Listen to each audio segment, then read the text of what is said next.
just to do this afternoon. Hello, everybody, and welcome. First live show of the year.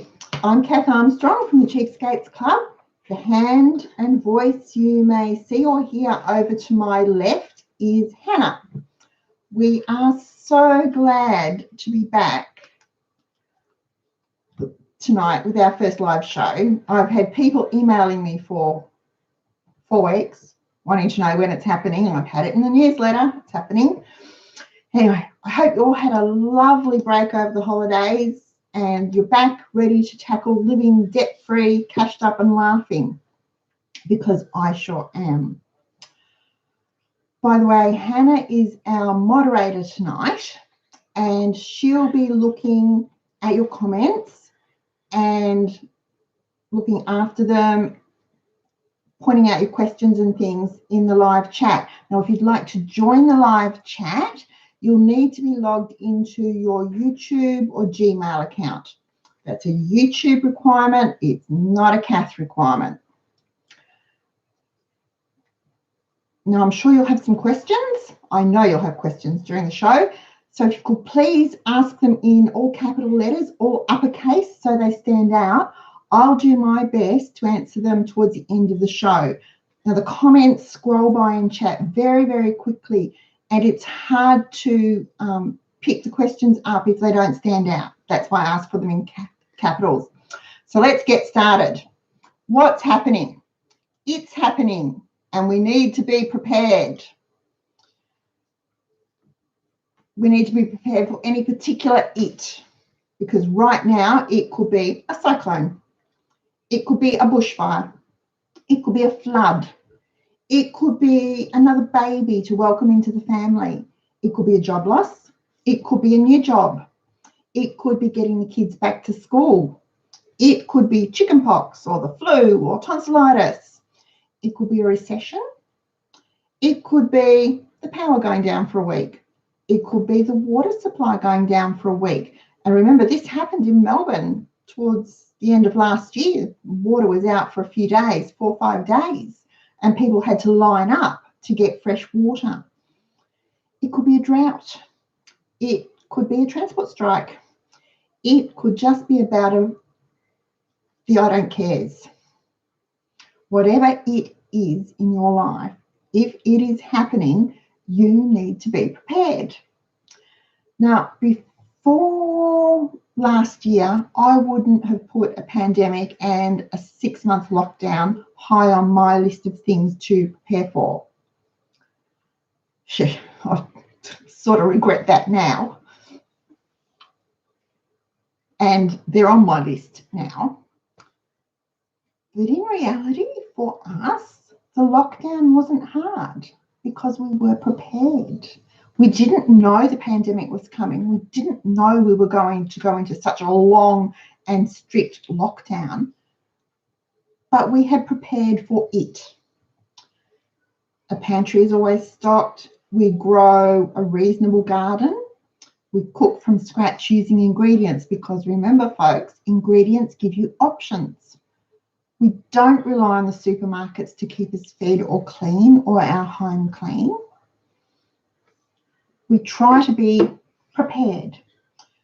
Now, towards the end of last year, a viewer suggested that I'd be better talking about how to write shopping lists and sharing recipes instead of doing shows that were nothing but doom and gloom. Her words, not mine. Now, I'm hoping that my shows aren't doom and gloom because there's nothing to be afraid of if you're prepared. I've thought a lot about that. Over, since we finished in December, over January, even while we were away in January, I was thinking about it. This is real life, folks. We do not live in a fairy tale. If you want all sweetness and light and fairy dust, then this probably isn't the channel for you. This probably isn't the show for you. And I'm definitely not the person you need to listen to. I say it as I see it. And right now, we're being told that our economy is picking up, that there's, jobs being gained, things are great. But then yesterday, the PM did a press conference warning that the next 12 months are going to be harder still. That was off the back of his cabinet meeting. Now, perhaps our politicians have been sprinkled with the fairy dust because none of them seem to really know what is happening in Australia, let alone the rest of the world, or when the world will get back on track, if it ever will. So we get prepared. There's nothing scary about it. It's not doom and gloom. It's just thinking ahead. You think nothing of getting together some clothes and bedding, other necessities. When you know you're expecting a new baby, you get the car seat ahead of time, you get the pram, the cot, the bassinet, little onesies, whatever. Well, that's no different to preparing ahead for it, whether it is a disaster or otherwise. It's exactly the same. You're just preparing. There's nothing scary about it. So how do you prepare? That's the question, I guess. It's simple. You do a little bit each day to build your home and family, to build up your pantry, to build up your emergency fund, to pay down your debt. You do a little bit each day to learn a new skill, to become just that little bit more self-sufficient and that little bit more less reliant on shops and services around you. I'm not saying you need to spend hours and hours and hours on these things, because you don't. But as you're doing things through your day, perhaps, cooking dinner, think about what you can do to make it easier or faster or safer for when it happens in the future. Think about what you'll need to do those things. Think about what you'll need when it happens, whether it's a natural disaster, a pandemic, a man-made crisis, or whatever. Just think about it. Don't stress about it. Just think about it. It's nothing to be scared of. On my list of things, we'll go through them tonight. Number one is shelter. You have a roof over your head now. You have a home. But if that roof's blown off or the floors under that roof are underwater, what shelter do you have? Do you know where you would need to go in your local community under those circumstances to find shelter? Do you have a tent that will give you shelter? Or a caravan or a camper? Are those things accessible to you? Well, of the three, the tent is, obviously the cheapest. And no, I am not telling anyone to race out and buy a tent. I am not saying that. This is just some ideas for you. But if you already have a tent, will it be enough to provide the shelter you and your family need until whatever the crisis is over? Do you know where it is? Is it in good condition? Can you get to it easily? Last summer was awful for Australia. The bushfires, I was starting to think that they would never burn out. They just seemed to go and go and go. And throughout that fire crisis, people were evacuated, often with very little notice. Those wind changes don't call ahead to let you know they're going to happen at such and such a time. They just happen. One family who was prepared really stood out to me. Well, I'm sure I've mentioned them in another video because they really stuck in my mind. This was a young couple with a couple of small children, and they knew that if they had to evacuate, they'd have to take things with them. They prepared ahead. They cleaned up the yard around their home. They made sure the windows were all easily closed, the doors were all easily closed, and that they had weather stripping on them to keep sparks and things out. They packed go bags with the clothes, the toiletries, the medications that they would need. They even packed go bags for their pets and made sure the pet cages were at the back door ready to use if they had to evacuate. They prepared their camper trailer. They had a camper trailer. They prepared it.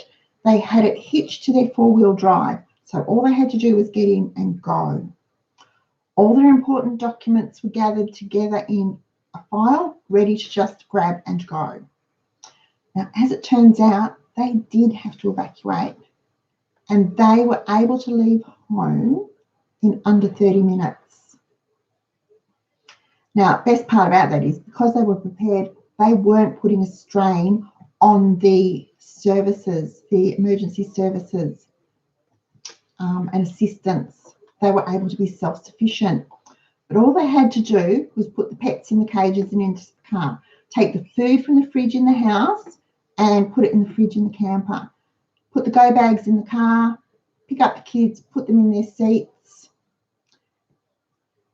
make sure the windows are closed, shut the doors, and the last thing they did was turn the power off at the meter box. And they left. They were prepared. Now, I'm pretty sure that for most of us, we will never, never, never have to do that sort of evacuation. But it could happen. That's just one scenario. And I hope we never, ever have to do that. It would be terrifying. But they were prepared, and it made their evacuation easier. They knew what to do. They had the plan in place. They just did it. So we live in the suburbs of Melbourne. We have been flooded up to the steps of our back veranda. The water's never come into the house. We're fortunate. But many of you may not be. It's possible to happen in the suburbs too. So find out where you'd shelter in the case of a natural disaster so that you know where to go. Just keep it in the back of your mind. It's no great, write it on the chalkboard and don't forget about it. Now, number 2 that we need to think about is water. And yes, I put water ahead of food. You can go without food for a while, but you can't go without water. Now, I know I've touched on this a few times, and it seems to be a bit of a sore topic for some people, and I don't really know why. It doesn't matter. But, on a tight water budget, you need to allow 5 litres per person per day. Now, that is enough for drinking, cooking, and personal hygiene, in that it would be a sponge bath at most. It will not give you enough to wash clothes or floors or anything like that. Now, it's suggested for an emergency that you have at least a 3-day water supply on hand. When you live in the suburbs, or when you live anywhere, that's a lot of water. When you think about if we did off our water rates, I think they allow 150 litres of water per person per day. Is that right? 150 litres. That's a huge amount of water. So for us, that would be 750 litres a day. That can't be right. That's a lot of water. We wouldn't use that much water in a fit. No. Even water in the garden, we wouldn't use that much water. I'll need to check that. I'll go back and find a water bill and I'll put it down the notes down below. But you know what I mean. It's still a lot of water to have on hand. Now, again, I'm not saying you need to rush out and buy water. Frankly, bought water is a complete and utter waste of money, folks. Here in Australia, bought water is a complete and utter waste of money. Our water is great. It is clean. It is readily available, and tap water is super, super cheap. You compare the price of a litre of tap water to a litre of bottled water from the supermarket or a milk bar or convenience store or whatever, and see just how cheap it is. Bottled water is outrageously overpriced. Now, chances are you'll have a bit of notice if the water's going to go off. It's not just going to, you're not just going to wake up in the middle of the night or next morning and find no water. So you'll be able to fill the bath. You can fill any empty bottles, drink bottles or whatever, or buckets that you have. If you have rain barrels that can be filled, you can fill those if they're not already filled from rain. There's lots of options for storing water, from simply reusing clean milk bottles to buying very, very, very expensive under-house water bladders. They run to the thousands of dollars. When I checked the price for one for under our house, $8,000. It's not going to happen, folks. It's just not going to happen. So just think about it and have a plan in place for keeping a little bit of water on hand if you need it. And don't forget water for your pets. You know, those dogs and cats need water. Even budgies need water. So keep your pets in mind too. Now moving on to number 3, and you'll be glad to know that it's food, because we all need to eat. It's just not a top priority straight away in an emergency. Look, it really depends on the emergency, but this is when having a stocked pantry is a blessing. I just need a drink, folks, sorry. Last year, during the 6-month lockdown, our pantry fed us. I topped up with a click and collect order every now and then for fruit and veggies. I love doing click and collect. It felt so extravagant to just order online and just drive and have someone put it in the boot for me. I loved it. I didn't go to a butcher or a greengrocer or a supermarket for months and months and months, because I plan ahead and I keep the pantry stocked. We ate like we normally do, again, because the pantry was and is stocked with ingredients. Ingredients give you options.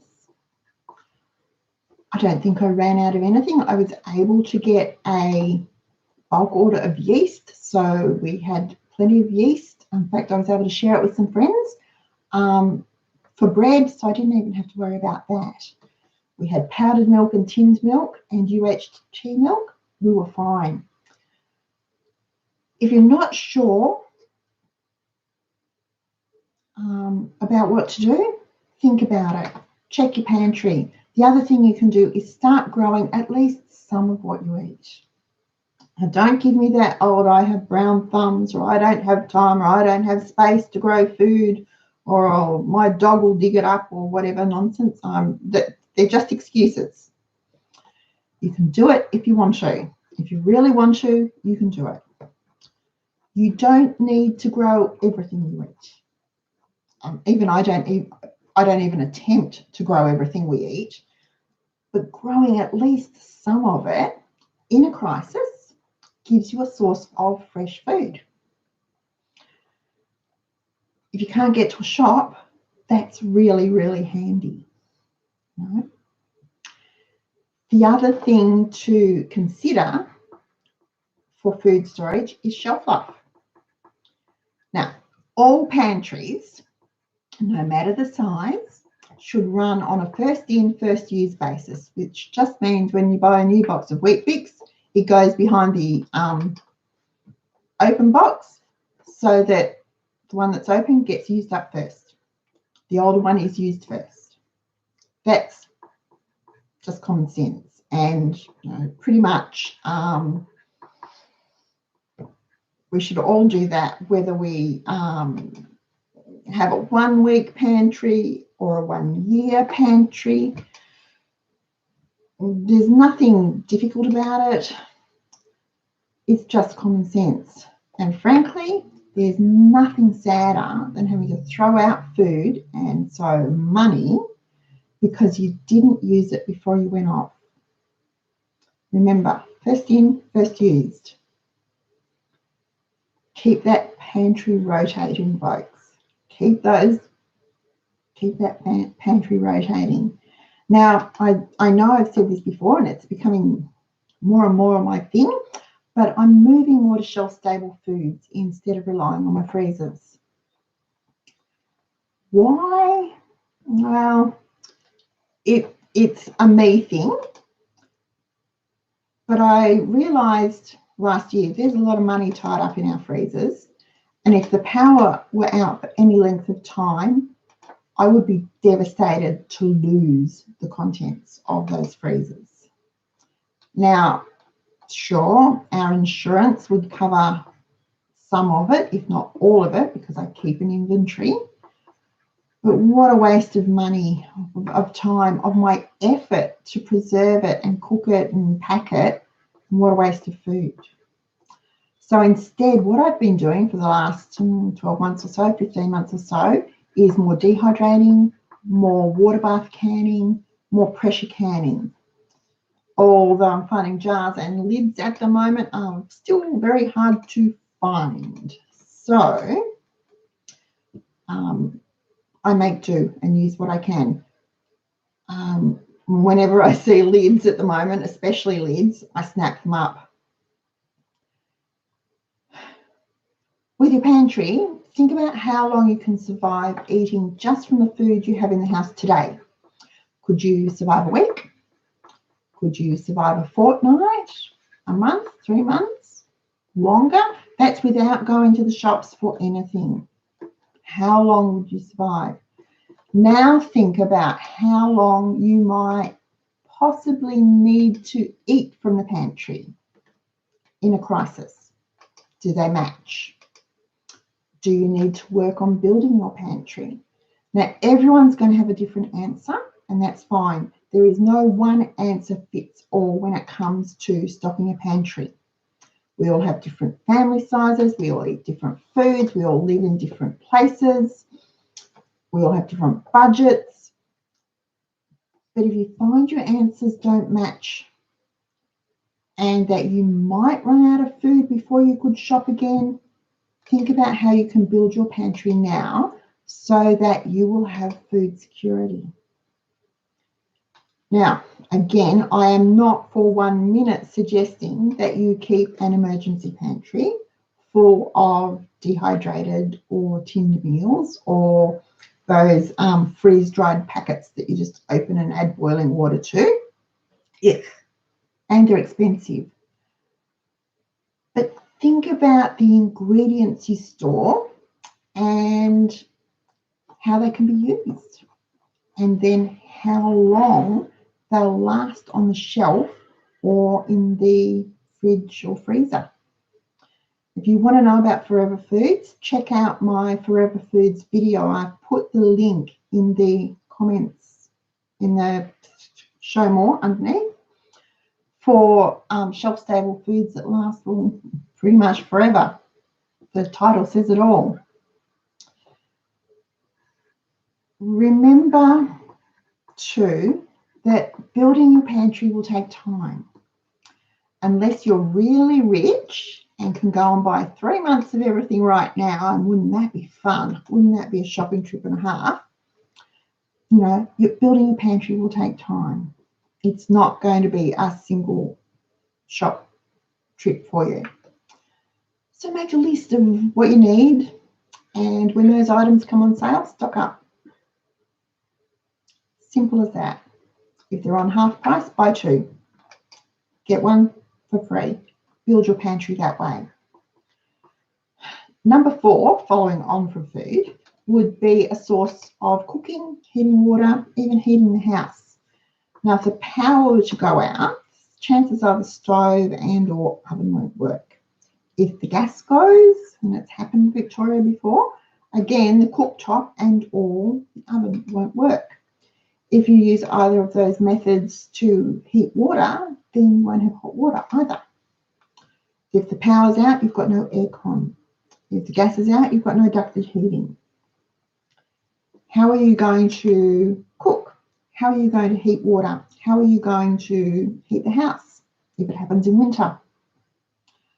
We have a couple of single burner Coleman, single burner camp stoves that run on gas bottles, as well as our barbecue that we can use for cooking. And we barbecue just about all year round. This is our second home with a wood burning fire, and a wood burning fire is going to be one of the must-haves for our next home too. Not only does our fire heat the whole house in winter, but it dries the clothes, No clothes dryer in this house. We don't have one at all. But I can use the top of the heater to heat water. Put in a pot and heat water, or cook a pot of soup or beans if necessary. I can do those things. Now, firewood isn't cheap to buy, and we collect as much as we can each year, but even buying it, it's still cheaper than running the ducted heating. Go figure. The last thing on my list, and you've probably been waiting for it, number 5 is money. Cash is king, folks. Now, I know that during the pandemic crisis, we were all being encouraged to ignore cash and use cards. But frankly, if the power is out, there's no way to process a card. How many of you have been in a store when the power's gone down and you've not been able to pay for what you wanted? I got stuck at a petrol station one day. Power went out, couldn't pay for the petrol. If you have some cash on hand, you'll still be able to trade. Look, germ phobias aside, and because there are a lot more germ-laden things we touch every day besides cash, when you live on a cash budget, you don't overspend because you don't have it to spend. And the other thing is, you can still do some good haggling when you have cash, more so than when you pay even with just direct EFTPOS. So think about it. Prepare by having a little bit of cash on hand. Doesn't need to be heaps. Just as much as you are comfortable with. Keep it somewhere safe in the house, and you'll know don't touch it unless it's a crisis.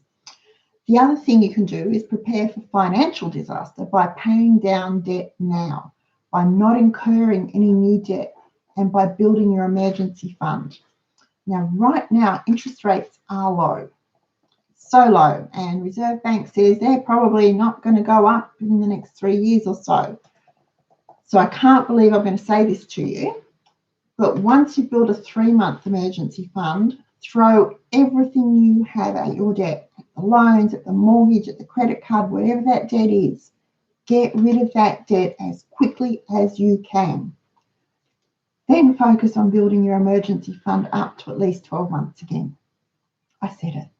I didn't have a stroke while I was saying it, because you all know how I feel about emergency funds. Vital piece of budgeting. Look, for me, 1 year of living expenses gives me the sense of security I need to face whatever comes. If it decided to come tomorrow, I know we're set. We've done our saving, we're debt-free, we've built our emergency fund. I don't need to stress about money for at least a year. And if I stretch it out, it could be longer. It may well be different for you, and that's fine. But please aim for nothing less than 3 months in an emergency fund. And yes, it will take time. Guess what else it takes to build an emergency fund? Sacrifice. Money. Sacrifice, folks. I know that's a word some of you don't like. Did you hear Miss over here say money? You don't like to sacrifice, get over it. If you want to build your emergency fund quickly, then you'll need to give up unnecessary spending. It's not forever. It's just until you reach your goal. On that note, February is Cheapskates Club's annual no spending month. This is the 20th year we have done this. Woohoo! So how about you stop spending this month and use the money you don't spend to boost your emergency fund. We need to be prepared for the future. Build your pantry. Learn to grow at least some of the food that you eat, whether it's parsley and spring onions or lettuces or strawberries or whatever. Build some cash savings, and I'll be doing a show about that very, very soon. Pay down your debt.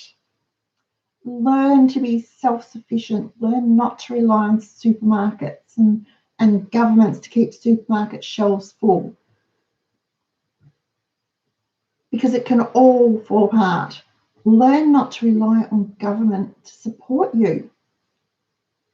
Earn the money you need and spend it wisely.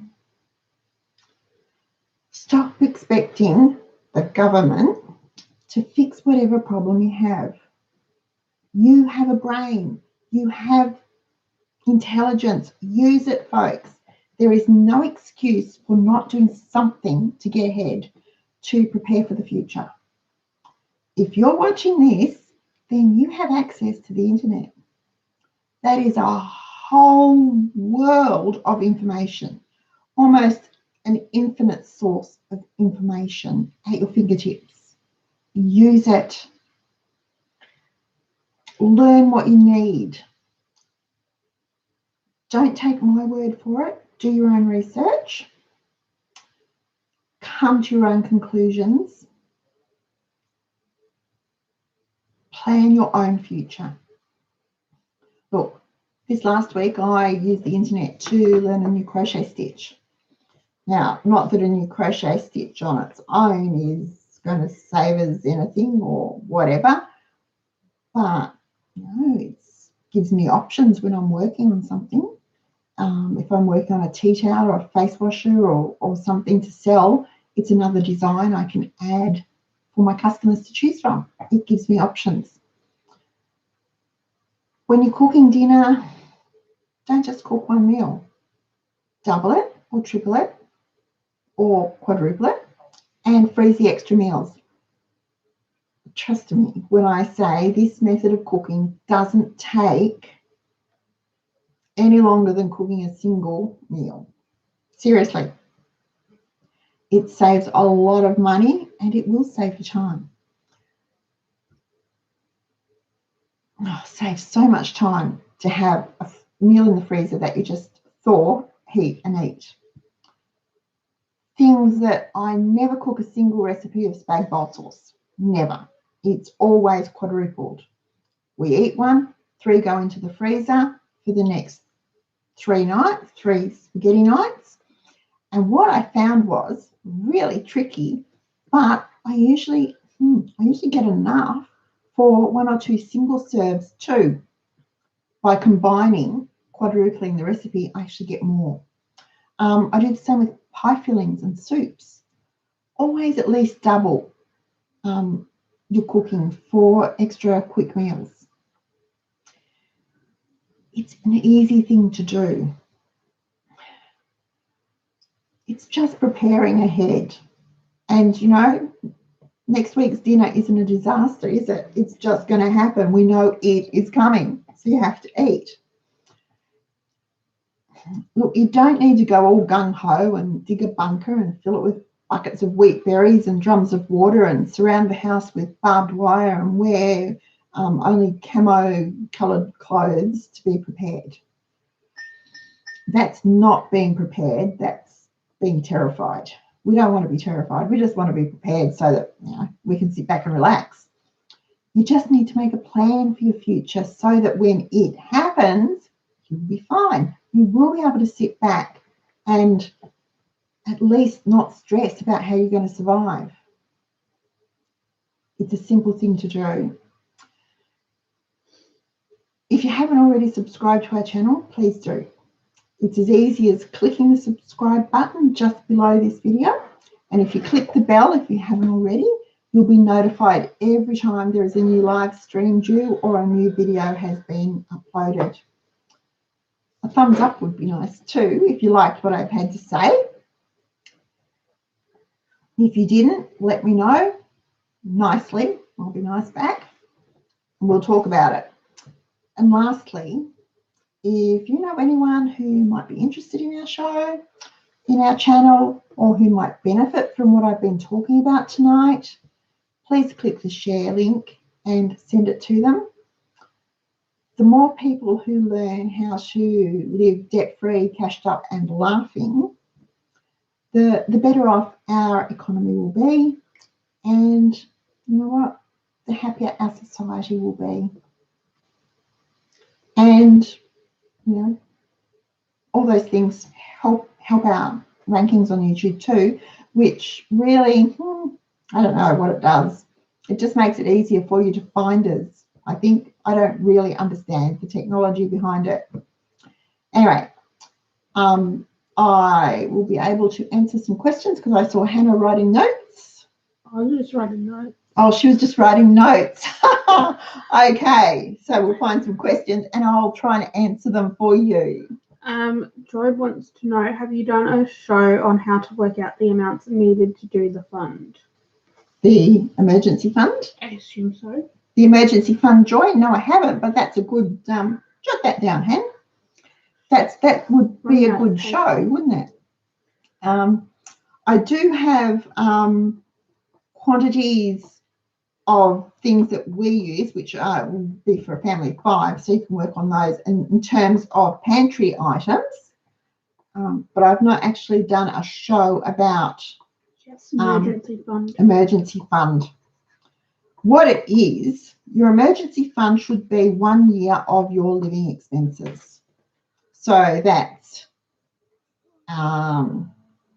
all the regular things. So the mortgage or the rent, food, clothing, car registration and insurance, car services, car mechanical tires and stuff, health insurance, school fees, school camps and stuff like that if you have kids, Christmas, birthdays, Easter, anniversaries, holidays, all those things, electricity, gas, water, utility, all your utilities, internet, phones, mobile phones, dentist, if you get your nails done, your nails, 1 year of your living expenses. So however much it costs you to live in a year, that's what you need to have in your emergency fund if you don't want to change your lifestyle, if you have a disaster like we did. We didn't have a year saved up when disaster struck. So, and I'll tell you now, I don't want to do it again. I don't want to change my lifestyle. I like the way we live, and 26 years ago, I liked the way we lived too. I did not want to change our lifestyle, and that's how I became a cheapskate. I didn't want to change our lifestyle. We didn't have an emergency fund to fall back on. If we did, it would have made life so much easier. Because your emergency fund is 1 year of all your living expenses, everything, the magazines, whatever. If you buy a cup of coffee at the Macca's drive-through on your way to work every morning, include that. It's an expense that you have. It's not essential. No, it's not. And that's what I was about to say. Because you have that buffer of however much your emergency fund is, and I keep saying a year because that's what we aim for. You can stretch it because you can give up the Macca's, drive-through, because if you've lost your job, well, you're not going to the drive-through anyway. And then your petrol bill will go down a bit. So you'll be able to stretch it out further and longer. You can extend it, and it will give you options. Before the pandemic, I was going to say right now, but before the pandemic, if you were aged over 55 and lost your job, you were unemployed for on average, national average was 72 months, 6 years before you got another full-time job. You were almost at retiring age before you could get another full-time job. That was the average for anyone that was over 55 and suddenly unemployed. That's an awful thing to have to think about. How would you stretch that out? If you didn't have any savings, if you were still paying off the house, if you still had kids at school. So you really need a buffer in the form of an emergency fund. Joy wants to know, do you include food in it even if you've got a stockpile? Yes, because you will need to restock. So include your food. That's hard to say, Joy. Include your food. because you will need to restock. Because once your stockpile's gone, if you still don't have an income, you're going to need to find food. And I know there are services that will provide for you. We are blessed in Australia. We're so lucky in Australia, especially these last 12 months when I've been looking at what's gone on in the rest of the world. We are so blessed in Australia with the way our social security system works. I may not always like how it works, but it does a better job than many others. So there are things that we can do. But if you don't need to rely on it, you are so much better off. Always so much better off. Vicky would like to know, how much would you put into your emergency fund? I don't know if that's to start or at the end. Vicky, to start off your savings, okay, do you know about the 10-10-80 rule? Give 10%, save 10%, live on 80% of your income. So to make it easy for my muddled up brain, we'll say your income is $100. That means you put $10 away for giving, $10 into savings. Now, if you're just starting your emergency fund, put that $10 for savings into your emergency fund, and then you live on the other $80. So that needs to cover your rent, your utilities, your food, whatever else that you need. Building an emergency fund. I know there's a theory that if you build it to $1,000 quickly, then you can sort of slack off a bit. And that's fine. And that will cover, you know, if the washing machine breaks down and you've got to replace it. But anything else that goes wrong, you don't have savings, you don't have that emergency fund to fall back on. You're going to have to go back on the credit wheel. You know, that credit rat wheel thing that just gets you round and round and round. And that's not what we want to do.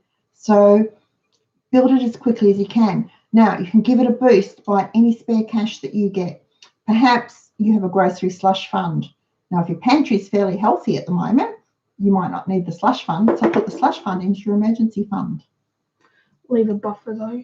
Leave a bit of a buffer, yes, so that if you find whole lambs for $9.99 or washing liquid on sale or something like that, that you can do it. But yeah, you know, if you have things to sell, sell them and put that money into your emergency fund to give it a boost and a quick start.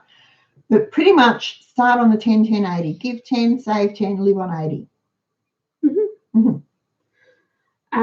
Lucinda asks, could people form little groups to help one another in local communities if they're on limited budgets?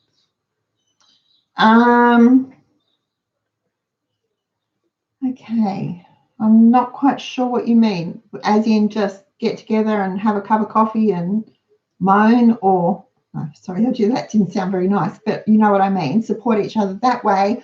Or are you thinking more of, well, I can't feed the kids this week, so so-and-so will give you a packet of oats and someone else will throw in a tin of tomato soup, and is that what you're thinking about? I don't know. You could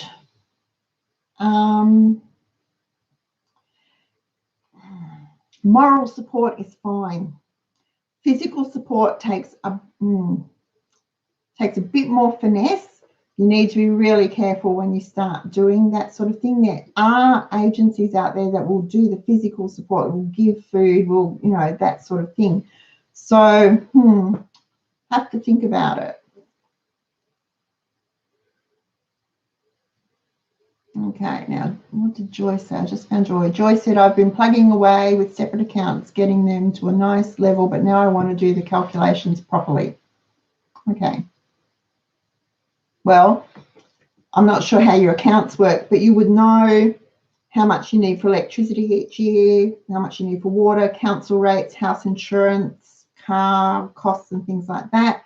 So you can go back from last year's. What I usually do is the end of each year, because I do a January, December budget. It works for me. End of the year, tally up the total we spent on electricity, and then I add 5% for this year to cover any costs, although they assure me that electricity costs have gone down. Where? Yeah, I'm not sure, because our usage has dropped, but the bill hasn't. And I work on it that way.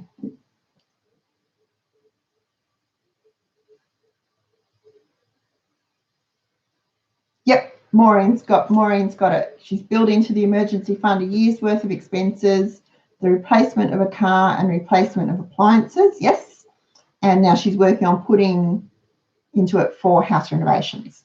Perfect. Yeah. Okay. All right. Now, did I just see? Nope, lost it.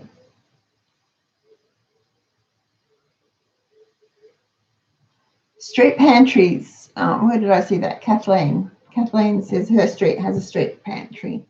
We were talking about those the other day, weren't we? They're really handy and a really nice idea to build community within even just your street, few neighbour, half a dozen houses in the street. Our street's really long, so there's a lot of people in it that we sort of wave to, but we don't actually know them. Yeah. Right. So Lucinda, yes, people on limited budgets. Living on a limited income on a tight budget can be difficult. It comes back to that word sacrifice. That's the word nobody wants to use anymore. Nobody wants to give up what they consider to be essentials. And most of what we have is an essential. You need a roof over your head, food on your table, clothes on your back, power, water. That's about it. They're the needs. Anything else is the luxury, you know. Basic food.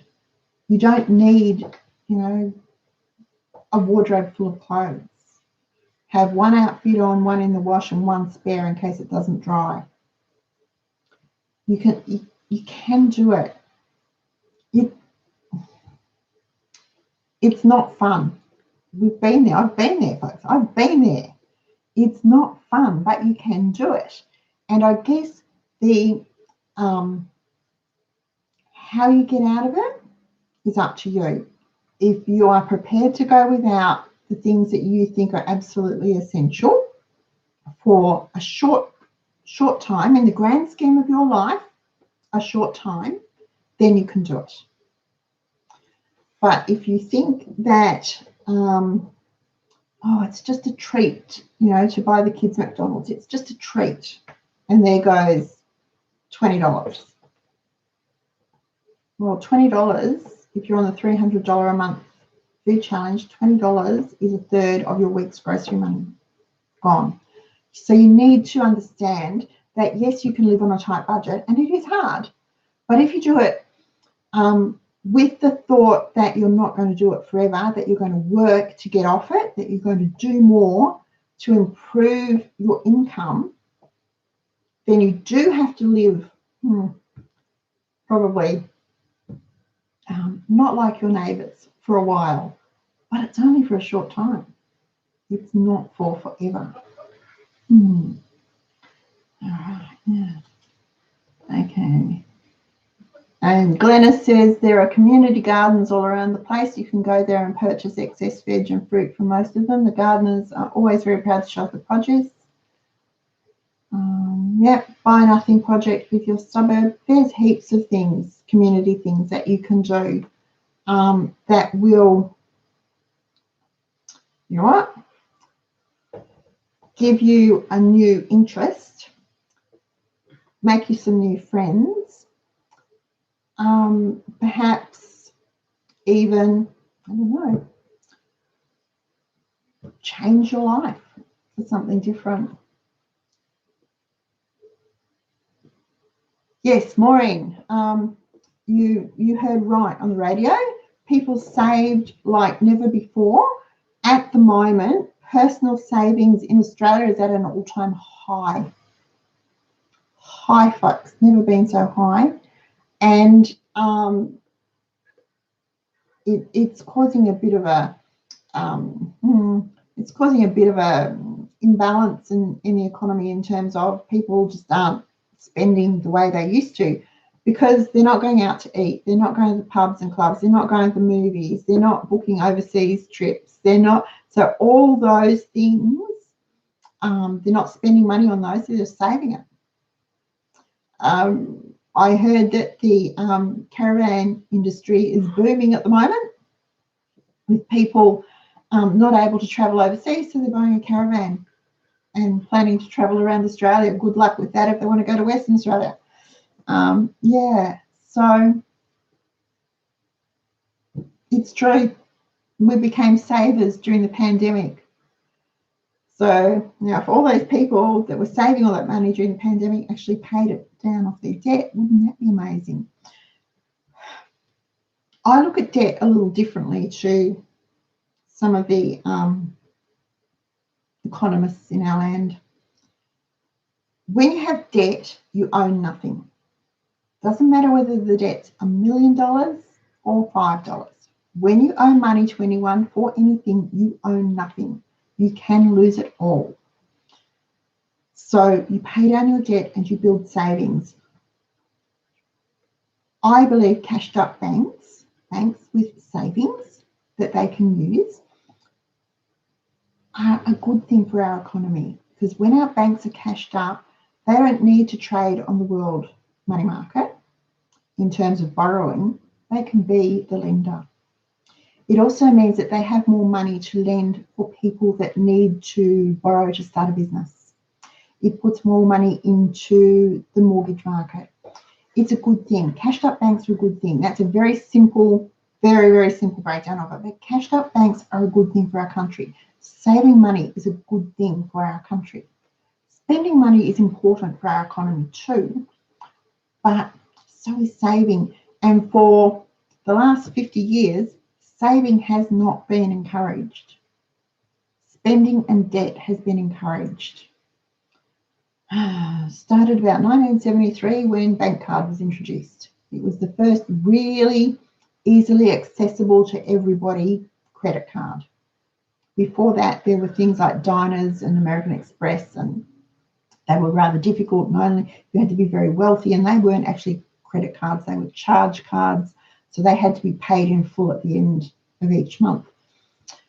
Bank card came along, and it was actually a credit card. It was like a little $500 loan in your pocket, and you could just spend by handing over that card and signing the slip and taking home whatever you needed or wanted.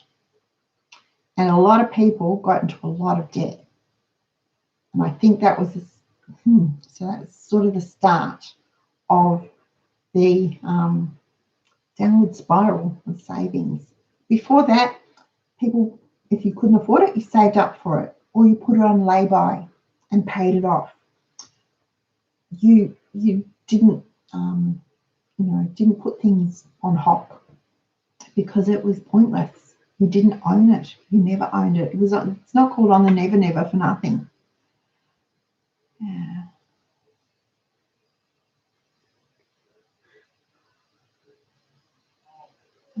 Thank you, Linky family. I'll have a look.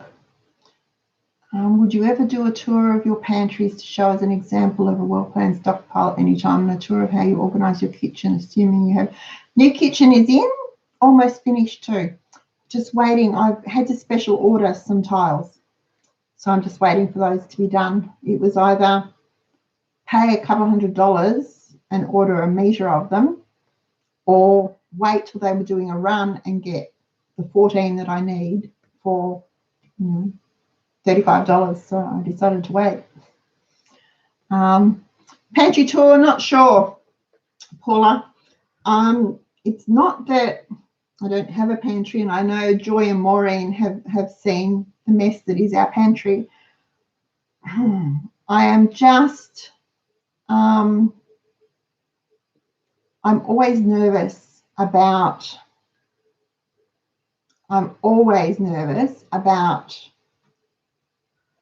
putting out there to the general world what we have. I'll think about it. The new kitchen is lovely, Jade. Thank you. Yep. Yes, Joy, the internet is scary. Okay, I'm getting a hand. So that must mean it's nearly time to go. Thank you so much for joining us tonight. I'm glad I'm back.